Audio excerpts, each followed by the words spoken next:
Hello, I'm Roger Bisbee from Skill Builder, and I've come down to my favourite plumbers merchants, Redhill Plumbing, and they also got another plumbers merchants called Maidstone Plumbing Centre, and these are independent merchants, so they've got everything. So that's why I've come down here, because what I want to talk about is how to join pipes.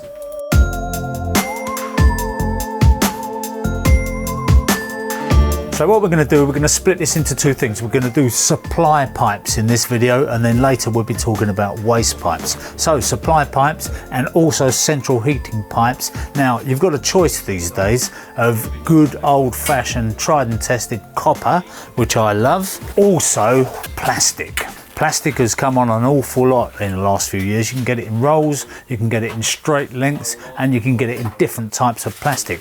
Polybutylene and PEX. Really, there's not a huge amount of difference. The polybutylene tends to be easier to bend around and use, and it tends to sag a little bit more when it's hot. But I tend not to use plastic on surface mounted pipework. I much prefer to see copper because it's a lot more rigid. Now, interestingly, you can join copper and plastic with a lot of the same fittings. A lot of people don't realise that you can actually join a piece of plastic pipe with a compression fitting. So there's no need to use plastic push fittings. If you want to use a compression fitting, you can. And a compression fitting works in exactly the same way on a plastic pipe as it does on a copper pipe, except of course you need to put in a liner. The liner is there to keep the end of the pipe perfectly round. It just pushes in, but it's also there to protect the end of that pipe. In other words, when you put a push-fit fitting in,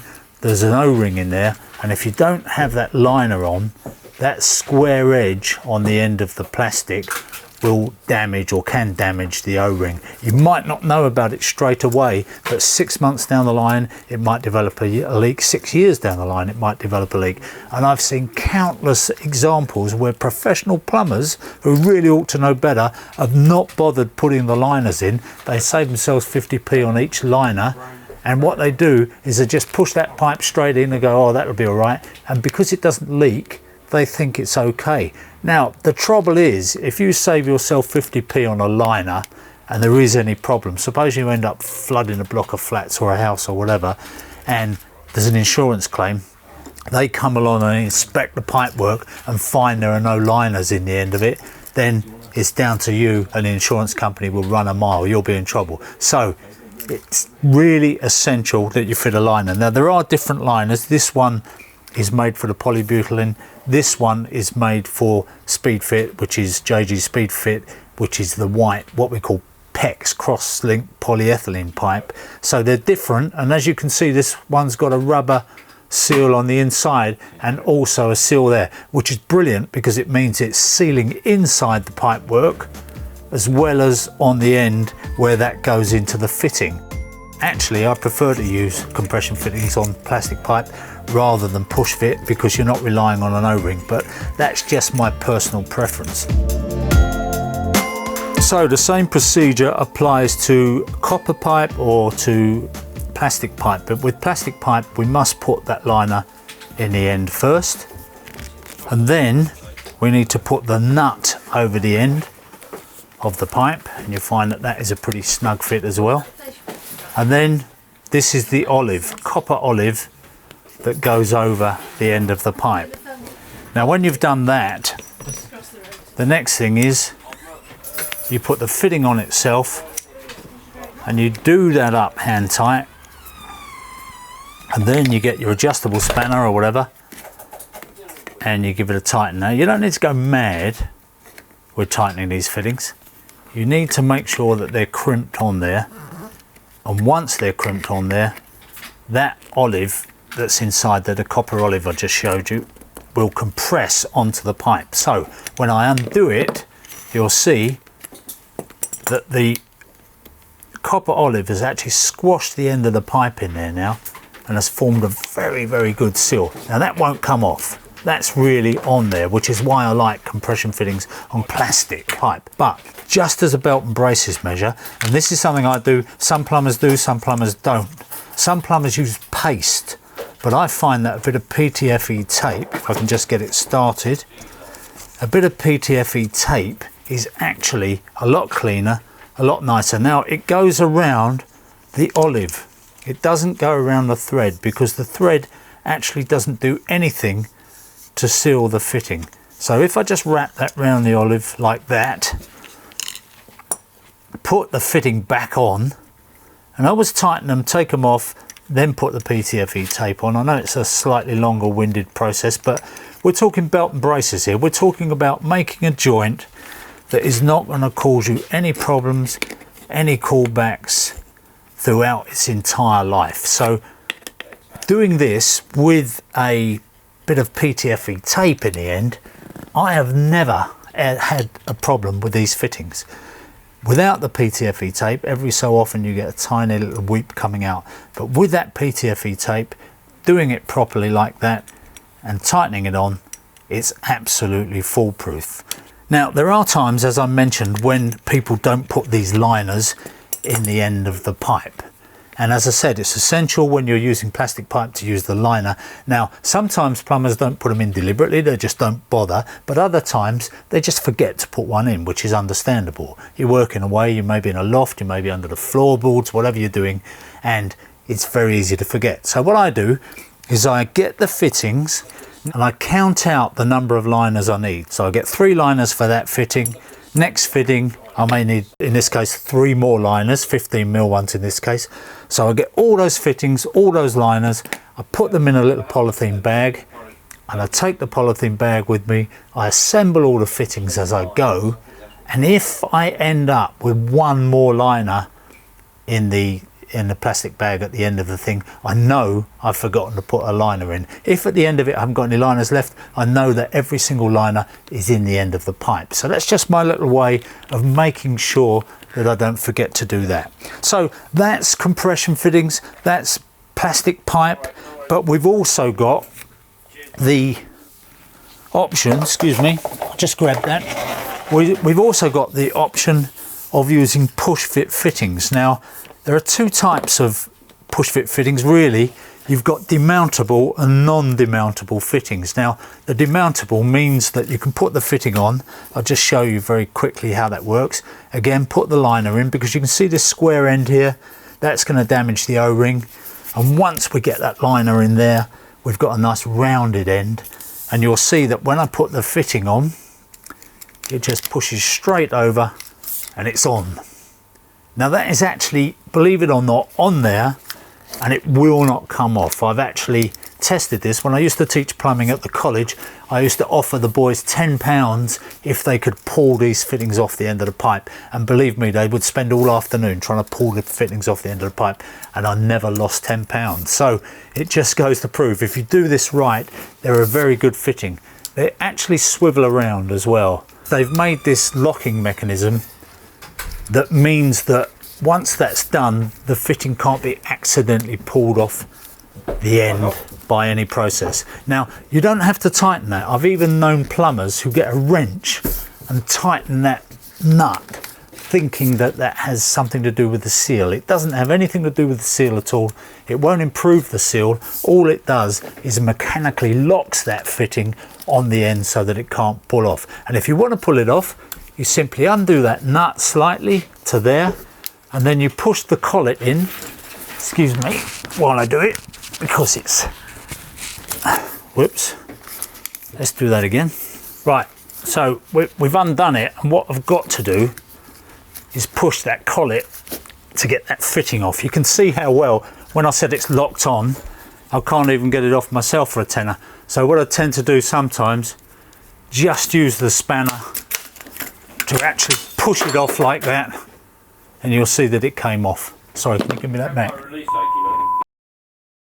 Now, there's no need to undo these fittings, these Pushfit fittings. They are made just to push on fully assembled, but in actual fact there are times when you might want to undo them, and you can actually undo the whole fitting, and inside you'll see that there's an O-ring that may need replacing at some point if it's been damaged.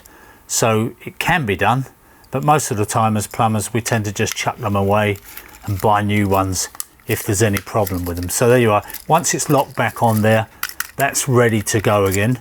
So that is the JG Speedfit fitting, which I must say 30 years ago I was actually on the plumbers panel when they developed those fittings for plumbers, so I feel quite pleased and proud that I was instrumental in that development, and they've come on a long way. This is the other fitting, which I've never really warmed to be truthful. These work in much the same way, but the grab ring in here is a one-shot deal. In other words, once it's on, you should never really take it off and reuse it again, because it's a lot of sharp teeth in there, and once they're on the pipe, I'll show you what happens. Now, the other thing is that you'll notice on the end of this pipe is a square edge. That's the manufactured edge. And if you push that into that fitting now, you will damage the O-ring. No doubt about it. It's very sharp and it's very square. So what we need to do with this is we need to cut the pipe with a pipe slice, not with a hacksaw. Never ever do it with a hacksaw and start trying to file it off. Invest in a pipe slice. They're not that expensive these days. And if you do that, you can see what it does is it just gives you a nice smooth, slightly rounded edge, and then that's ready. So that first little bit of pipe, you're probably going to lose if you're using a compression fitting. Absolutely fine, it'll go in square edge. But if you're using any kind of push fit fitting, then just make sure that that is rounded off there. Then when you fit the fitting in, you'll see that that just pushes straight over, and it's absolutely lock solid on there. You can't demount it ordinarily by pushing anything in, but you can actually dismantle the whole fitting, and then you see the grab ring there, and it is possible just by squashing that with a pair of pliers to get that grab ring off there. But don't ever reuse that grab ring. Once you've pushed that off the end of the pipe, I have seen problems with leaks and pipes pulling off where people have tried to reuse that grab ring. So never do that. Always put a new grab ring on or a new fitting if you have to take that off the end. But you can demount it like that. So if you needed to, if you made a mistake and you were trying to move stuff around, you can demount it and you can remount it perfectly safely like that, so long as you don't remove that grab ring. So there's the two major ways of joining those pipes. The compression fitting, excuse me, I'm knocking everything around here. The compression fitting onto copper is exactly the same process as I just described, which is nut over, olive over, tighten that up with your adjustable spanner, and if you tighten that up, you'll notice exactly the same thing happens with the compression fitting on copper as it does on plastic, is that it just bites on there. I haven't tightened it up quite enough, you can see, because it's still pushing off, but if I gave it a little crimp more, it would tighten onto there and it would be locked in position. Now, I still do exactly the same thing, even on copper pipe, is that I wrap it round with a couple of turns of PTFE tape, and then that goes back in. That's all tidied up nicely, and you'll see that that will make 100% watertight fitting on there. So that's an easy method, because all you need is a pair of pipe cutters, pipe slice, and an adjustable spanner, and you're in business, and you can join copper pipes and plastic pipes with your compression fittings. Now, the other way of joining, and I'm not going to go into this in any great detail because we've got a really good soldering video on Skill Builder that you can have a look at.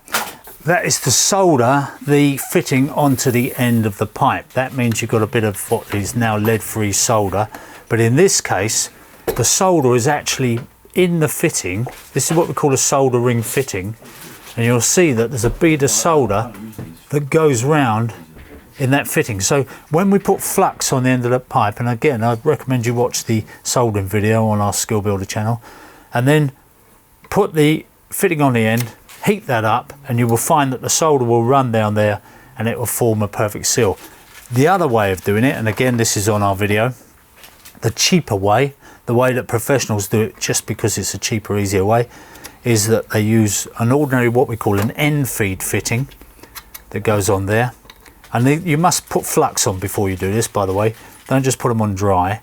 Use a little bit of flux around the edge, push it on, and then you heat the pipe up and you feed the solder in. But again, you can look at that on our video, you can see that. You'll see that it forms a perfect joint, and that's a permanent joint. It's a very, very good joint. It's how plumbers have joined pipes for years and years and years, and we've just moved on because we've got plastic fittings and all sorts of convenient ways of doing it now. But there you are. Basically, we're looking at those fittings. There's also another one which I should mention, which is a Pushfit copper fitting. Now this looks like a solder fitting, but it's actually using that Pushfit technology. So you can see those barbed teeth there. Don't put your finger in, by the way, because you won't get it out. You'd have to go to hospital to get it removed. People do it, honestly. So don't push your finger in there, but you can see that those barbs in there will grab the end of the copper pipe. You can demount them by using a special tool that you push in the end that allows those teeth to be released and demounted. But really speaking, if you can use a compression fitting or you can use a solder fitting, I think you're better off.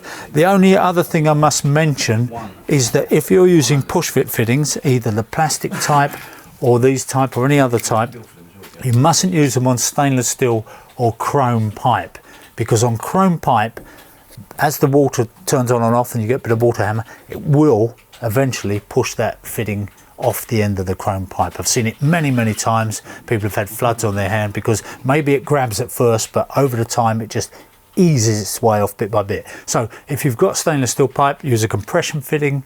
If you've got chrome pipe, you can use a compression fitting, or you can sand all the chrome off the end of the pipe and then use one of these. But quite honestly, you might as well use a compression fitting. So I hope that helps you. I hope you found that interesting. We're going to do waste pipes in another video. So if you're interested in running waste pipes, we'll show you how to do that. I'm Roger Bisbee. Thanks very much for watching. And don't forget, if you hit this bell icon here that you can see, it will give you an automatic update immediately as soon as we publish a new video. And I must just say a big thank you to Red Hill Plumbing for letting us come in here and disrupt their operation. Everybody loves disruption nowadays. And hopefully we'll come back soon if they'll let us and do another one on waste fittings.